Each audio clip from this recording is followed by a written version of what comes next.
Então, Celso, o primeiro ponto, vou discordar logo do Léo. Eita, Porque é o seguinte, é porque ele falou a palavra franco, foi um jogo franco. Não, para mim foi um jogo de um time, que foi do Ceará. Não tem aqui como esconder essa situação. O Ceará foi melhor do que o Palmeiras.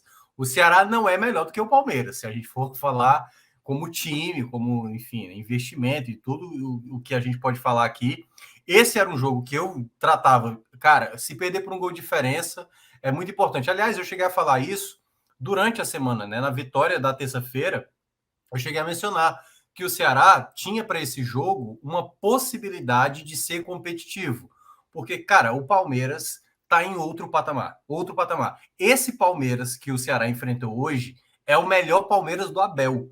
Porque até mesmo quando foi campeão da primeira vez da Libertadores, não jogava tão bem, né? Fazia um jogo ali bem mais ou menos. Na reta final do ano passado, a partir ali da final da Libertadores, o time cresceu muito e desde o começo de 2022, hoje, na minha opinião, é a melhor equipe do Brasil, que tem apresentado um ótimo futebol.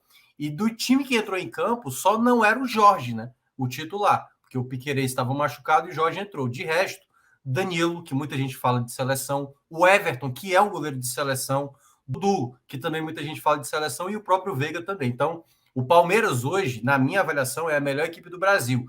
E o Ceará foi melhor do primeiro até o último minuto do que o Palmeiras. Não, assim, para mim não tem nem discussão. Finalizou mais, foi mais inteligente, sabia o que tinha que fazer em campo. Em certa parte foi até inteligente, outras vezes nem tanto, mas daqui a pouco a gente vai falar sobre momentos de confusão. Mas desde o primeiro minuto o Ceará sabia o que queria, e aí um ponto que eu trago. Eu vi algumas pessoas, até amigos da imprensa e até alguns torcedores, falando tipo, ele vai repetir a mesma formação do jogo passado. E muita gente sem entender por quê. E eu cheguei a frisar isso. Olha, isso pode ser algo que dê certo, porque contra o Palmeiras, você não pode jogar exposto, você tem que jogar se protegendo. E quando você tiver a bola, você precisa saber o que fazer com essa bola. E o Ceará, praticamente, boa parte do jogo, soube entender o que estava acontecendo com o jogo. Então, a formação com 3 volantes deu muito certo. O Ceará, toda vez que recuperava essa bola, gerava boas possibilidades de contra-ataque.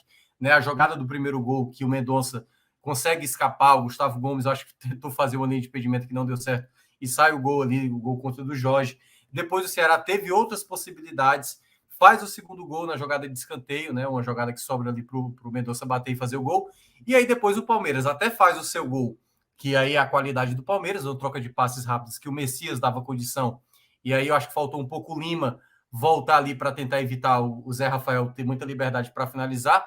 Mas depois era o Ceará que estava muito mais próximo do terceiro gol do que propriamente o Palmeiras do empate. O Ceará em nenhum momento se acuou, ou seja, ficou totalmente retraído, linha totalmente baixa. Não, o Ceará jogava com a pressão que precisava imprimir, recuperação de bola, com a qualidade de passe que precisava ter para enfrentar uma equipe de muita qualidade. E aí o Léo, que foi a parte final que eu peguei, o Dorival, para mim, fez duas leituras corretíssimas no jogo. A primeira, quando ele sacou o Jorge, né, no intervalo, e ele viu que o Scarpa estava praticamente do meio de campo para cima, ele colocou o Eric. E o Eric foi um desafogo enorme no segundo tempo.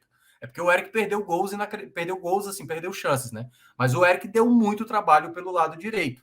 O outro ponto, quando o Dudu saiu, um cara que para mim estava muito bem na partida, que no caso foi o Pacheco, ele compreendeu. Eu falei, não preciso mais ter o Pacheco. Eu não vou, o Palmeiras não vai usar mais aqui esse lado direito com o Veiga e Dudu, que foram os dois que foram saídos. E ele coloca o Giovani. E eu acho que foi outro... inclusive, só que te interrompendo, eu acho que eu troquei, falei que o Giovani entrou no lugar do Nino, mas foi no lugar do Pacheco. Porque ele jogava na base, também como lateral esquerdo, né? Então, assim, eu acho que ele fez essas duas leituras corretíssimas. E ele estava muito atento ao jogo. Claro, os minutos finais ficou aquele jogo tenso, muita confusão. O Ceará, obviamente, fez ali uma cera e tudo mais. E o Palmeiras muito nervoso. O Abel Ferreira, né?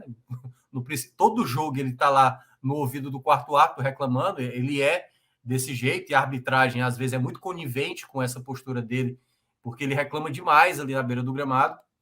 E aí, nos minutos finais, o Ceará já tinha ensaiado aquele contra-ataque várias vezes, teve 2 momentos com o Eric, teve um outro que foi do Vina, até sair o gol do Lucas Ribeiro, né? Que de maneira até, eu acho que o torcedor não imaginava que fosse sair o gol dele, mas fez o 3-1. E aí, nos minutos finais, quando o jogo já estava para encerrar, o Ceará já estava praticamente com a vitória encaminhada, sai um pênalti ali do Richardson, e a arbitragem marcou e o Gustavo Gomes fez o 3-2. Aí teve ainda a confusão no final, mas assim, seria muito injusto se o Ceará ainda tomasse o empate, porque desde o primeiro minuto até o final, para mim, eu só vi uma equipe prevalecer perante uma outra, que foi o Ceará. E aí, cara, é daqueles jogos épicos. O Ceará, desde 2020, assim, desde 2021, né? Porque a temporada de 2020, que acabou em 2021, não vencia um jogo no Brasileirão fora de casa, que foi contra o Curitiba, e é a primeira vez que bate o Palmeiras fora de casa. Então, esse resultado aliado, e aí eu acho que foi você que estava aqui na terça, Celso? Foi, né? Foi. No jogo independente. Você me perguntou isso. Minhoca, o que é que o Dorival precisa? Eu falei, nesse momento, resultado. Esse exatamente. o resultado que ele conquistou é além do resultado. É desempenho com resultado. O que o Ceará entregou hoje em campo foi digno de uma equipe que precisava vencer uma equipe da qualidade do Palmeiras. Então, para mim, o Ceará fez uma partida que fazia muito tempo que eu não vi o Ceará ser tão merecedor de uma vitória contra uma grande equipe. Claro, já teve outros momentos, mas contra equipes mais frágeis. Mas para um jogo desse tamanho, para o atual Palmeiras, sem sombra de dúvida, daquelas vitórias que vai ficar marcadas na história.